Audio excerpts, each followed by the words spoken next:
let's talk about the guys they have brought in. Do you think Joe Flacco is a big enough upgrade? And what do you think they're planning on doing with Kenny Pickett? So with Joe Flacco, I do think it's a fine upgrade. The problem with Joe is I don't know if he's going to be able to play 17 games. He hasn't done this since 2017, right? Since before Lamar Jackson was on the Baltimore Ravens last time he's done it. Now you can say, well, part of that is happenstance, right? He just got benched that year.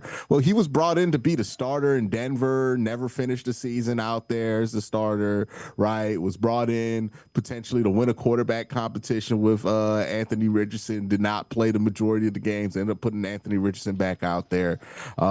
He has not played 17 games in a very long time, and part of it is because he's just not it does not seem like he's capable of doing it because he's getting older. He's 40, right? Like he might be able to put together a couple of good games or a good month or two, but the 17 game part of that equation is where I start to get concerned with Joe. But he's going to put together games, and I would predict in that 8-game sample that he's likely to play, he's going to put together 2 games that are like massively better than anything we saw last year.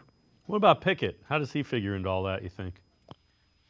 Well, if you're bringing in Joe, right, and there's real concern about if he can play 17 games, then Kenny Pickett becomes a factor to play. Now, will he play the rest of the other part of the season that Joe doesn't?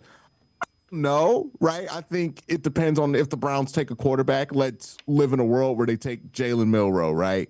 And they say to themselves, hey, we need to give Jalen Milroe 10 weeks.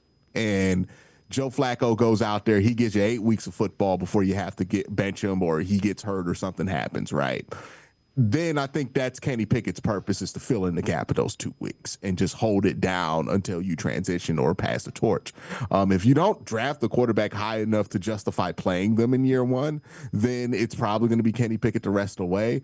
But he's going to have to fill in that space between Joe Flacco and whoever that next guy is. And I think that's what Kenny Pickett's role is. However long that gap is, really depends on what they do in the draft.